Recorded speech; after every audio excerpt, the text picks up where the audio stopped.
이제 오늘 모세오경에 대한 말씀으로 신명기 마지막으로 말씀을 나눕니다.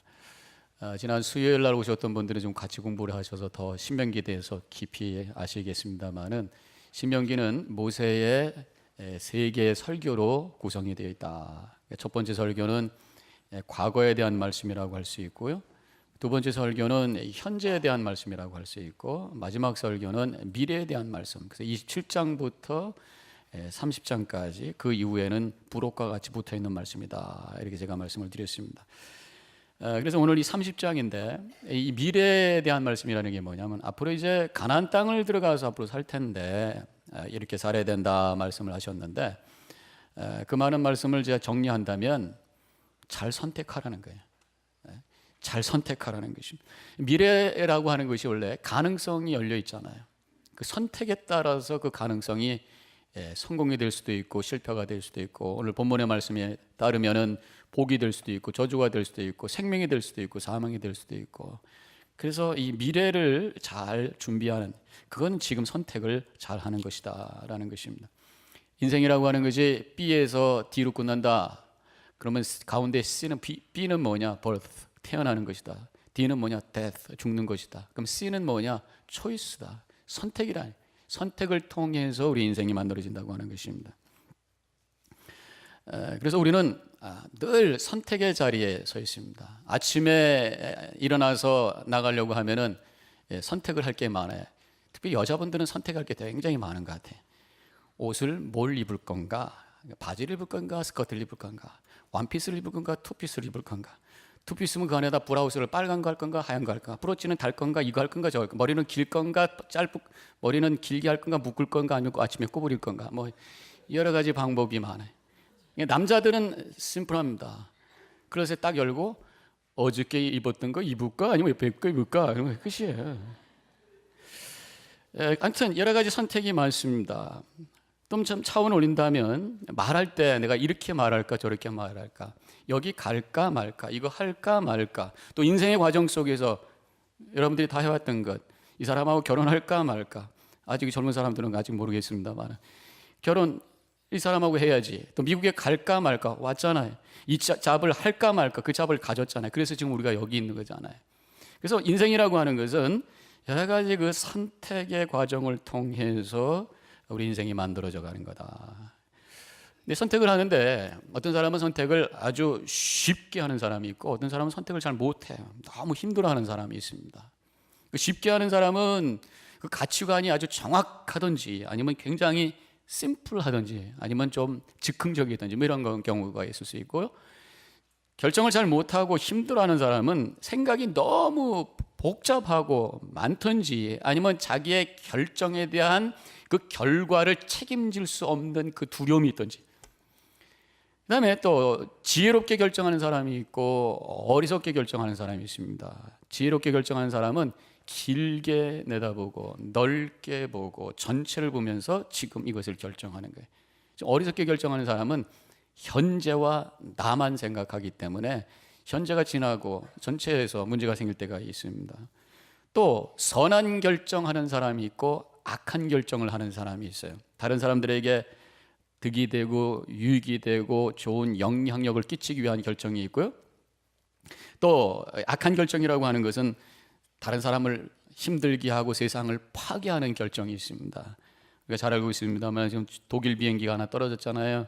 거기에 부주정사가 문을 딱 걸어 잠그고 자기가 의도적으로 가서 부딪혀서 자기도 죽고 149명이나 되는, 자기가 앞에서 150명이 죽는 자살과 타살, 그것도 끔찍한 살인을 저지르는 그 결정을 한 거잖아요. 물론 뭐 멘탈 일리스가 있다 지금 그런 얘기도 있습니다만은 기록 녹음된 거 보니까 그 상황 속에서도 숨이 그대로 고르게 흘렀다는 거예요. 그래서 이것은 이미 마음이 결정이 딱 된 사람은 그 위기 앞에서도 전혀 요동이 없이 간다는.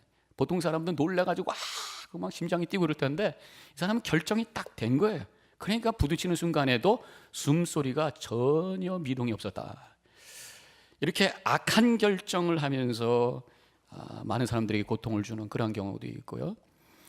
우리 예수님도 겟세마네 동산에서 어떤 중요한 결정을 위해서 씨름하셨던 분이십니다. 어떤 결정인가요? 십자가를 내가 질 것인가, 말 것인가? 예수님은 결국 땀방울이 핏방울 될 때까지 막 몸부림치면서 딱 결정을 합니다. 주님의 뜻이라면 내가 받겠습니다. 그리고 십자가를 향해서 가게 돼요. 그런데 그 결정은 결국 죽는 결정이었지만 그것이 많은 모든 사람들을 살리는 결정이었고 3일 후에 부활하는 놀라운 역사가 일어나게 됐다니. 그래서 하나님의 뜻을 향해서, 거룩한 뜻을 향해서, 좋은 뜻을 향해서 결정하면 다른 사람도 살리고 결국 자신도 사는 역사가 일어나는구나. 내가 주님과 함께 자아가 죽을 때 오히려 다른 사람이 살게 되고 나도 살게 되는 놀라운 축복이 임한다고 하는 것을 예수님의 십자가를 통해서 우리가 알 수가 있는 거예요. 오늘은 우리가 종려주를 맞아서 나귀 타고 들어오시는 예수님을 바라보는 시간입니다. 많은 사람들이 호산나 호산나 하면서 예수님을 향해서 환영하고 있지만 예수님은 지금 아주 심각한 그러한 결정을 향해서 걸어가고 있는 그런 순간입니다. 십자가를 향해서 걸어가고 있는 그 발걸음을 우리가 바라보면서 우리도 예수님과 함께 거룩한 선택, 하나님의 뜻을 향한 선택, 그 선택과 결정을 향해서 한 걸음 한 걸음 나가는 그런 시간이 되어야 될 줄로 믿습니다. 우리의 선택이라고 하는 것이 결국 나를 만들고 우리 주변을 만든다. 하나님께서는 우리에게 선택할 수 있는 존재로 만들어 주신 거예요. 그래서 우리는 로봇가 아닙니다. 프로그램이 딱 돼가지고 해가지고 그냥 가는 게 아니라 순간순간 결정하게 되어 있습니다. 그래서 우리에게 어떤 그 자율성이 있죠. 선택할 수 있는 그런 자율성이 주어져 있습니다. 그것이 억압이 되면 사람들은 힘든 거예요. 그것이 억압이 되면 그것은 삶이 아니라고 생각하죠. 그렇게 느껴지지가 않죠. 그래서 유명한 말이 있습니다. 자유가 아니면 뭘 달라? 죽음을 달라. 그거는 미국의 옛날 영국 식민지로 있을 때 국회의원이셨던 패트릭 헨이라는 분이 연설을 했어요. 그 당시에 영국이 지배하고 있었기 때문에 막 그 영국의 그 폭정에 의해서 막 눌리고 있었던, 자유가 막 억압당하고 있던 그때에 그가 그것에 대해서 막 호소하면서 마지막에 가서 자유가 아니면 죽음을 달라 하는 사람들이 와 우리 연설이 끝났어요. 그거가 이제 모티베이션이 돼서 독립전쟁이 일어나서 이제 우리 같이 이렇게 지금같이 하나의 미국이 탄생하게 됐다는 하나의 그 스토리가 있습니다. 인간은 선택하면서 살아야 돼. 강요된 선택은 힘들어요. 내가 선택해야 거기에 평안이 있습니다. 다른 사람들에 의해서 억지로 끌려가면 힘든 거예요. 아주 쉬운 예를 들어볼까요? 멀미하는 분들, 자동차 멀미하는 분들, 다른 사람이 운전하면 으욱 하다가 자기가 운전하면 멀쩡해. 내가 결정하고 내가 움직이면 괜찮은데 다른 사람이 그냥 가는 대로 이렇게 쓸려다니다 보면은 어질어질하고 힘들단 말이에요. 뭐 다 그런 건 아니지만, 근데 거기서 우리 인간의 그 자율성, 다른 사람에 의해서 억지로 끌려갈 때와 지는 어떤 힘든 모습, 이런 것을 발견하게 될 수가 있습니다. 자, 그렇다면 내가 스스로 결정하는 것 같지만 그렇다고 해서 정말 우리가 100% 자율적인 그러한 결정을 하고 있는가? 사실 그렇지 않다는 것입니다. 강요는 아닌지 모르지만 내가 알게 모르게 어떤 영향을 받은 것을 가지고 결정하게 되어 있는 거예요. 예를 들어서 우리가 태어나자마자 부모 밑에서 살게 됩니다. 부모의 교육이 어떤 면에서는 가장 중요하죠. 그때 뭐 3살 버릇이 8까지 간다. 3살 어렸을 때 배웠던 것, 부모님들의 어떤 영향, 이런 것들이 가치관이 됩니다. 거기에 의해서 우리가 결정될 때가 많이 있습니다. 또 어디서 태어났느냐, 어느 나라에서 태어나느냐, 어떤 문화 속에서 태어나느냐가 생각을 완전히 바꿀 수가 있어요. 그래서 결정을 다르게 할 수 있습니다. 예를 들어서 밖에서 막 음악 소리가 크게 나요. 꽁깡꽁깡꽁깡꽁깡 하고 나면은 남미에 가면은 어떻게들 하실 것 같아? 그러면 흔들어. 한국에서 꽁깡거리면 어떻게 할까? 뭐야! 소리 지르면서 컴플레인해. 똑같은 거 가지고 춤을 추는 데가 있고 소리 지르면서 컴플레인하는 데가 있단 말이죠. 왜? 컬처 차이라는 거예요. 그 남미에 가가지고 내가 그 도미니카 갔을 때 깜빠냐라고 그래서 밤에 길거리에다가 막 스피커 큰 거 놓고 찬양 틀어놓고 집회도 아무도 컴플레인 안 해. 아무도 컴플레인 안 해. 그게 그 사람들은 그냥 사는 거예요. 전혀 문제가 없어요. 오히려 좋아가지고 막 춤추고 막 그러니. 그렇게 문화가 다르다라니. 근데 우리에게 가장 큰 영향을 주는 게 있다. 그게 뭐냐? 바로 죄성입니다. 죄성. 하나님께서 우리를 만들 때 우리 안에 죄성을 만들어 주신 건 아닙니다. 우리가 최초의 인간이 하나님께 불순종함으로 말미암아 질성이 들어왔던 그것이 계속해서 유전이 돼가지고 우리의 한 존재 구석에 남아 있으면서 죄성에 의해서 우리가 결정하면서 할 때가 얼마나 많은지 몰라요.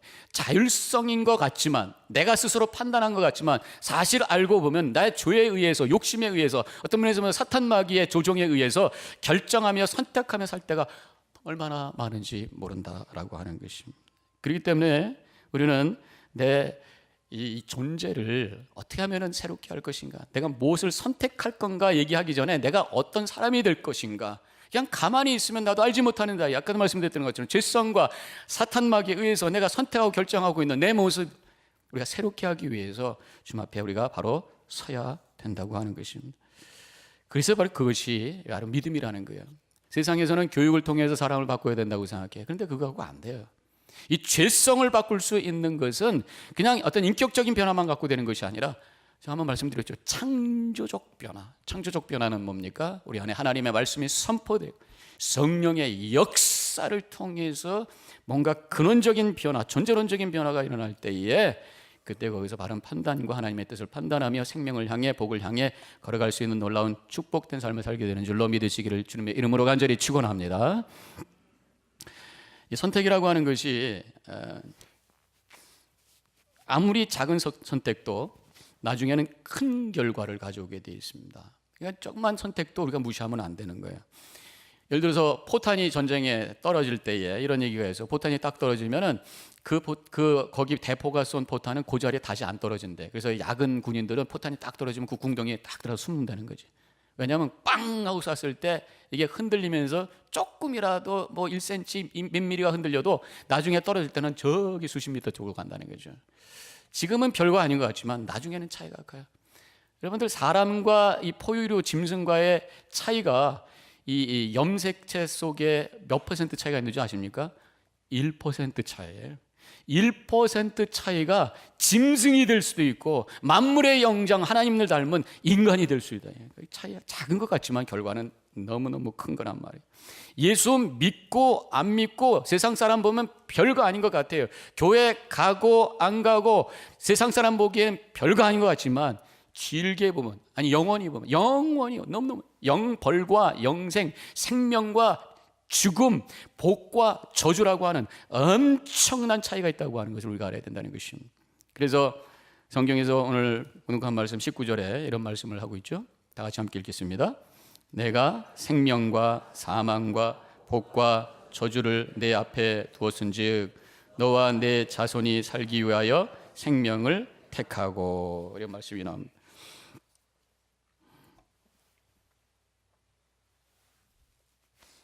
그렇다면 여러분들과 함께 제가 말씀 나누기 원하는 것은, 우리가 이 생명과 복을 선택하기 위해서 어떻게 해야 될 것이냐 라고 하는 거예요. 그냥 생명 선택해야지, 복 선택해야 되지, 이게 아니야.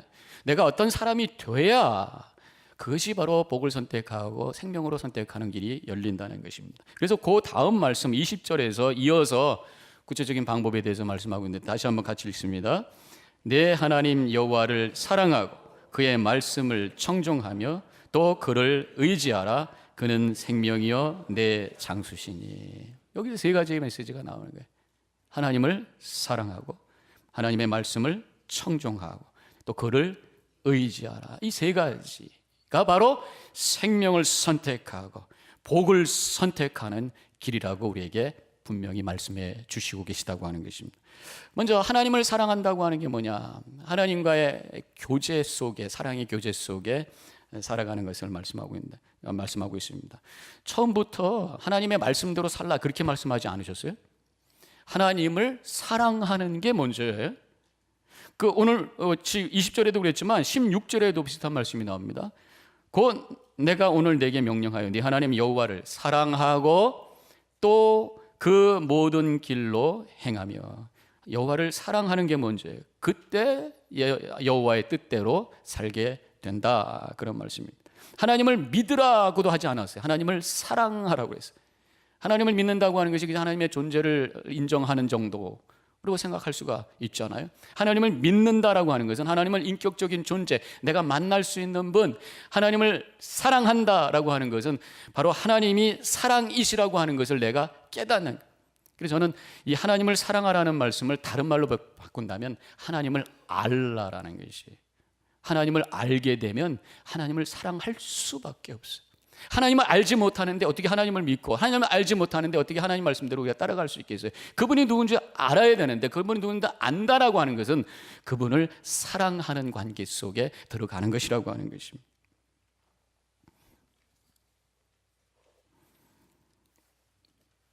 하나님을 아는 방법은요, 결국은 예수님을 통해서죠. 하나님은 보이지 않는 분이십니다. 영이십니다. 말씀으로 계시되셨어요. 그런데 그 말씀이신 하나님의 말씀이 이 땅에 보이시는 분으로 나타나셨어요. 구체적으로 나타나셨어요. 바로 예수 그리스도. 예수님을 통해서 보여주신 그분이 바로 하나님이시라고 하는 것을 우리가 알 수 있다는 것입니다. 구약을 보면은 율법이 있습니다. 그리고 구약을 보면은 뭐 심판에 대한 메시지가 나옵니다. 구약에 보면은 공의에 대한 말씀이 나와요. 굉장히 두려울 어떤 분으로 느껴질 수가 있습니다. 물론 그렇지만 구약 성경도 잘 보면요, 그 심판에 대한 말씀, 그 공의에 대한 말씀을 하시다가 결국은 은혜에 대한 말씀합니다. 너희들 이 말씀대로 안 살면 심판받고 너희들이 멸망할 것이다 하다가 나중에 보면 그러나 꼭 나와요. 결국 하나님은 은혜. 그래서 예수님을 통해서 바로 그 은혜의 하나님, 사랑의 하나님을 우리에게 분명히 보여주신 거란 말이에요. 구약을 통해서 하나님의 그 공의의 뜻이 무엇인지를 알고, 그 공의의 뜻과 그 율법에 의해서 우리는 죽을 수밖에 없는 그러한 자라고 하는 것을 깨닫게 하시면서 예수님을 통해서 그러나 내가 너희들을 얼마나 사랑하는 줄 아느냐?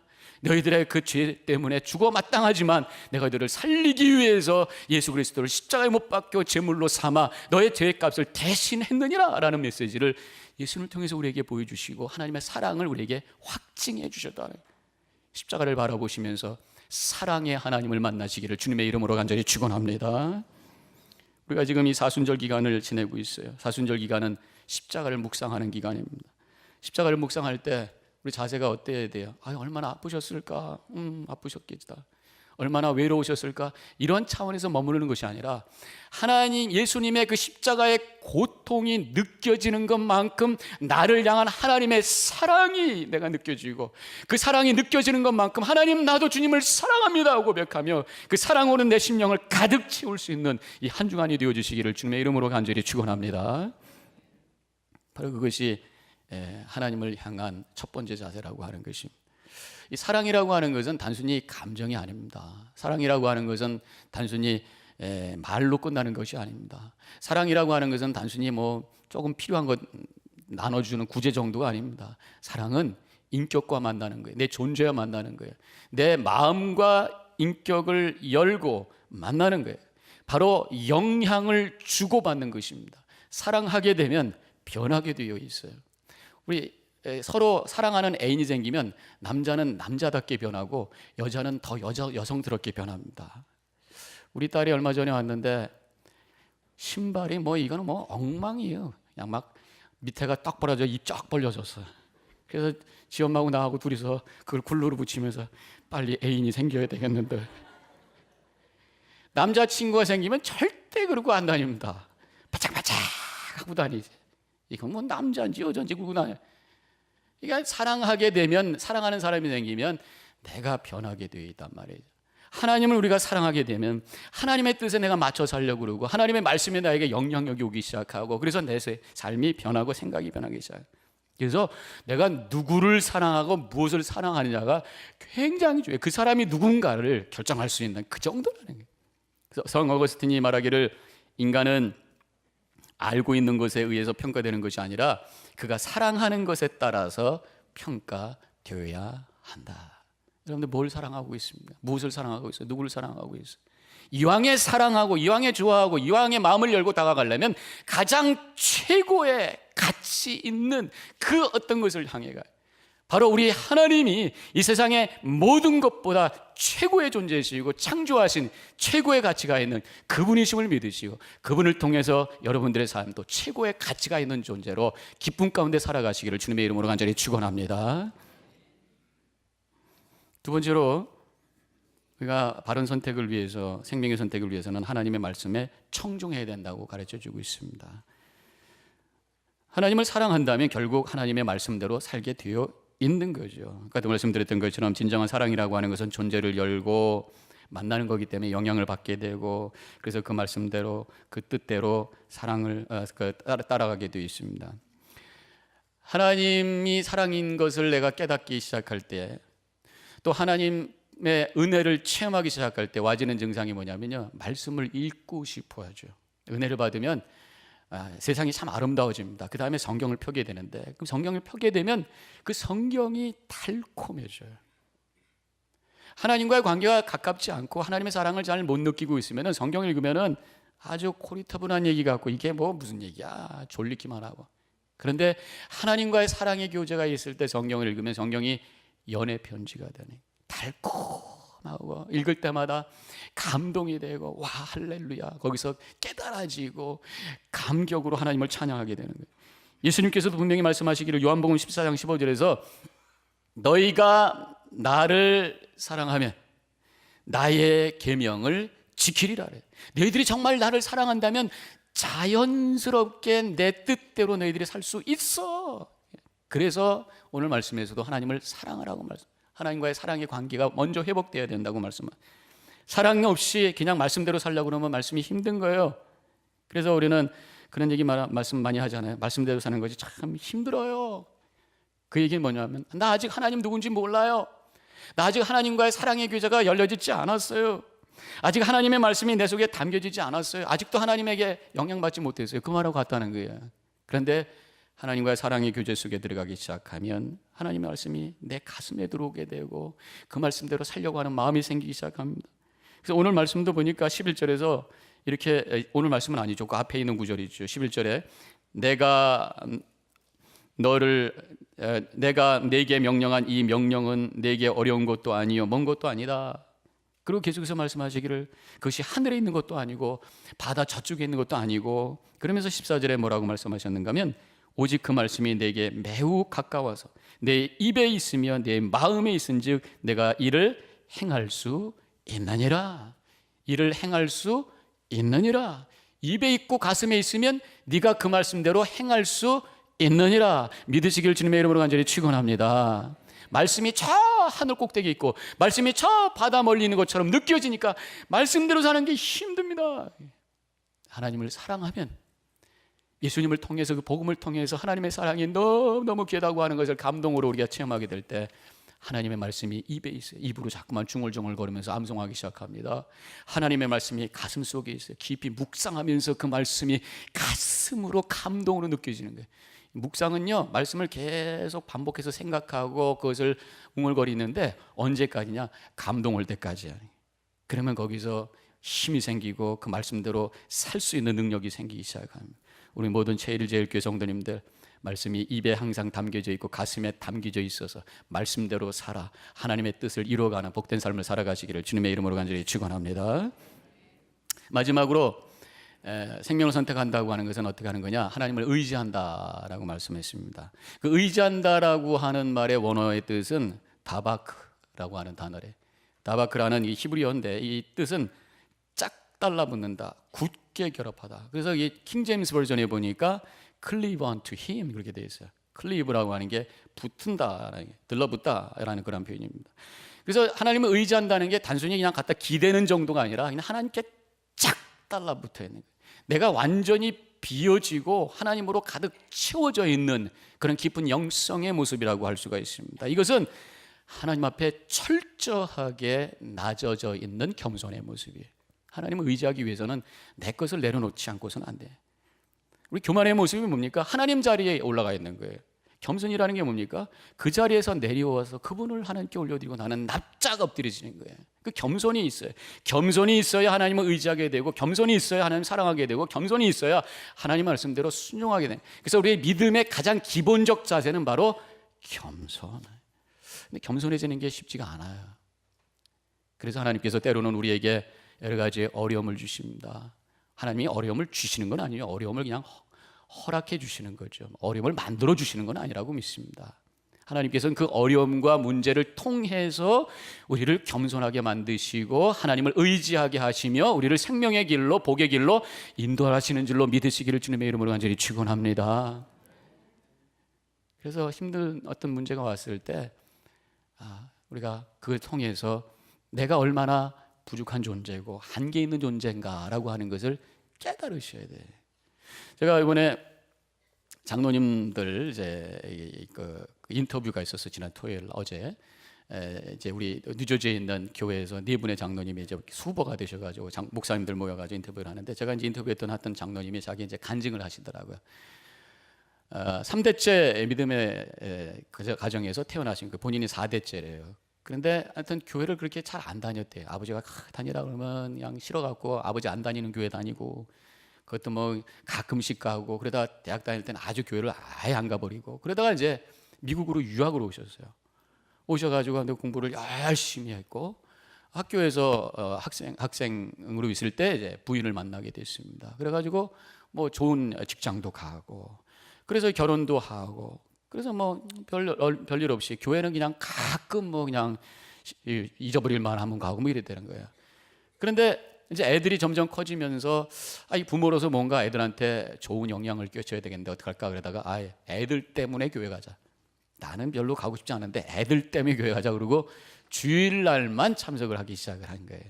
그런데 하루는 겨울인데 이제 저녁 다 먹고 식구들 앉아서 텔레비전을 보고 있는데 부인이 갑자기 그랬더니 옆으로 넘어지기 시작하니까 얼굴이 막 창백해지고 막 얼굴이 굳어지기 시작하고 숨이 멎었다가 다시 막 간신히 숨을 쉬었다가 막 죽어가고 있는 거예요. 이유도 없이.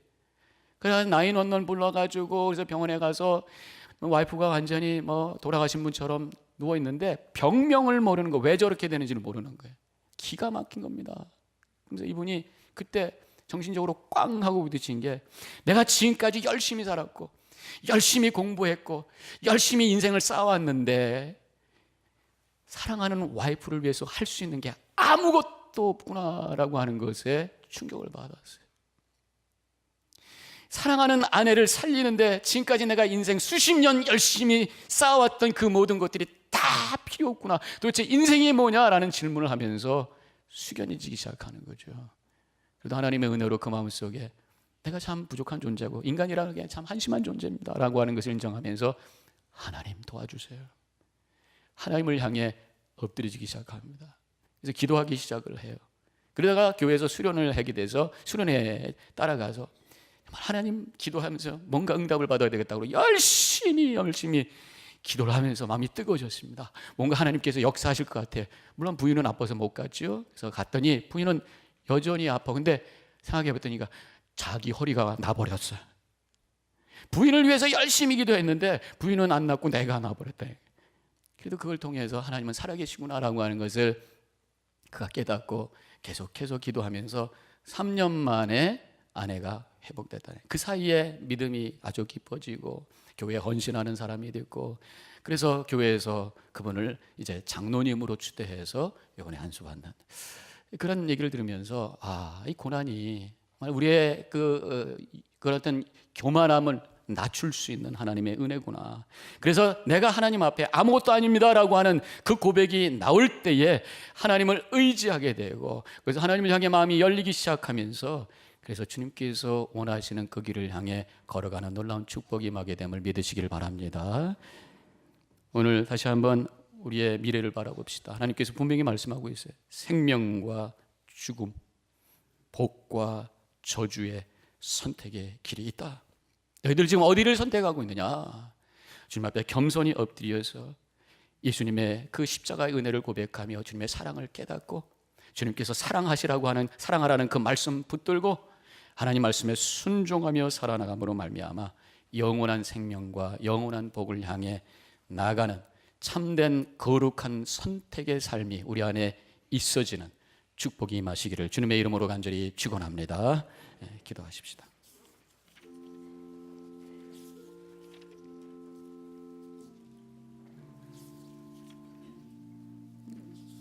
주님께서 우리에게 바른 선택을 원하십니다.